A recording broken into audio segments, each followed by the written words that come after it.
What's up, good people? Mark Holmes here, and as always, I want to say thank you all for watching, commenting, subscribing, and being part of the Joe Boo Sports Report. Without you guys, as well as you ladies, you know that this literally does not work. I hope everybody's having a great freaking Friday, and getting ready for the weekend. Of course, our Cowboys, they're off for the bye week, a much-needed bye week, and we heard that Zeke Elliott should be able to play after the bye week.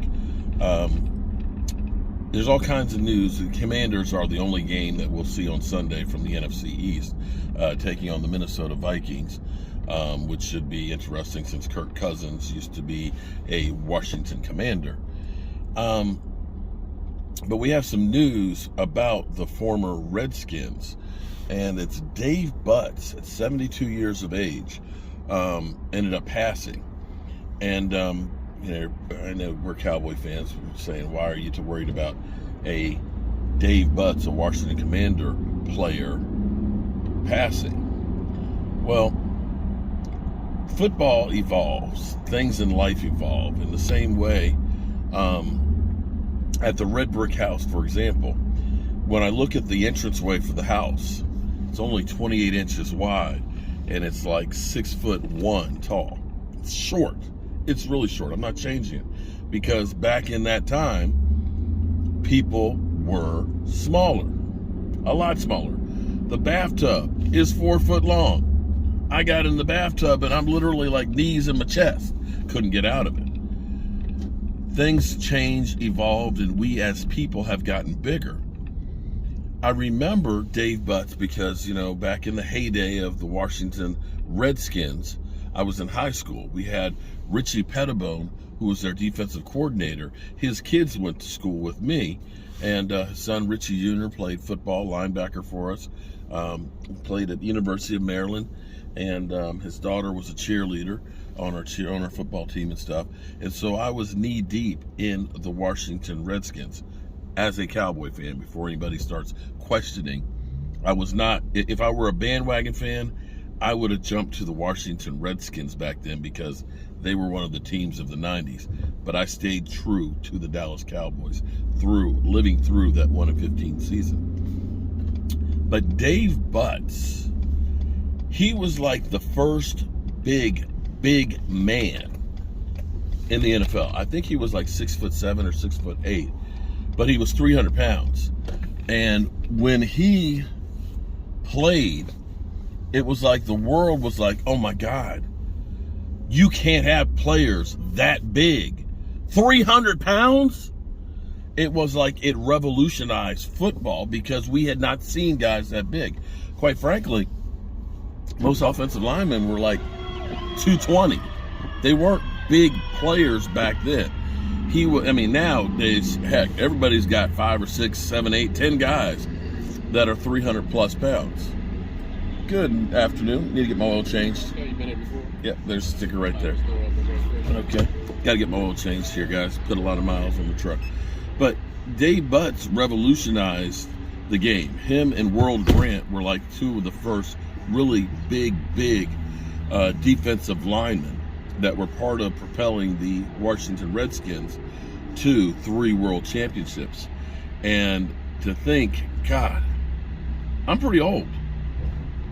I am pretty old because I watched those guys playing live. And 72 years old. 72 years old. Yeah, I'm getting up there. But rest in peace to Dave Butz. Now, a little bit more on the Washington Commanders. Sometimes something happens that affects change. Sometimes you see teams that lose a great player, so to speak, and somehow they get better. Or, it's just like some different impetus. And with the Washington Commanders, I would say be careful, because the prospect of losing Dan Snyder may be one of those things where the dark clouds part and the sun starts coming through, and all of a sudden there's hope. Because mentally you get beat down and stuff, you can't perform, but sometimes you have something to look forward to.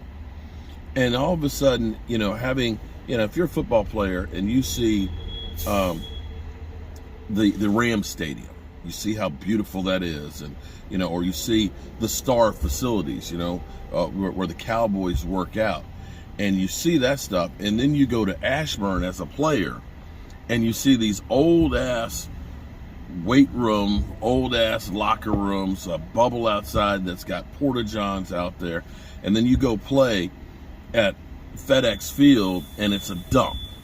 It's a complete dump. As a player, you just kind of like, I hate this place. I hate this team. But now with the prospect of a new owner, and when you start thinking about Jay-Z and Beyonce and Jeff Bezos and money, you start hearing the buzz of maybe DC's in play, the old RFK site, to build a new stadium and facilities, and all of that negativity that's been around. All of a sudden the players start saying, hey, wait a minute, we might be reborn. I may want to be part of that.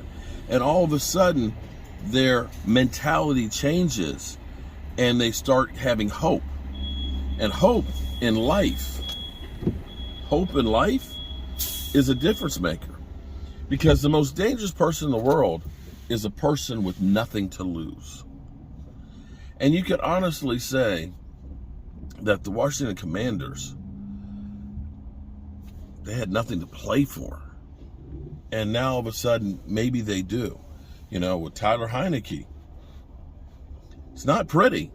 You can't look and say that Tyler Heineke has more skills than Carson Wentz. But yet, they're performing for him. Right now, they're sitting at the 8th spot in the playoff race. They got a better record than the Super Bowl champs. They got a better record than the Tampa Bay Buccaneers. They're only one spot away from being a playoff team. If they go and play against Minnesota and get a win, go 5-4, all of a sudden you have to start worrying about they may be better than what you think. And the thing that is different could be the fact that they have some hope. Their defense is playing a little bit better. You got Chase Young, who's now practicing. They've weathered the storm of having to answer about Carson Wentz and everything else, and now they've moved on to Tyler Heineke. Yeah. Watch the Washington Commanders. They may end up being one of those teams that turn it around. And this goes back to what I tell you of, don't get too excited about what you see in September, or don't get too upset, because you don't really know what the real teams are until about the middle of the season. And I'm not sure which team the Washington Commanders are, but as you look at the NFC, there's teams out there that can be had, that they can make some noise with. And it's very much possible that the NFC East, that everybody could be a playoff team. That would be crazy.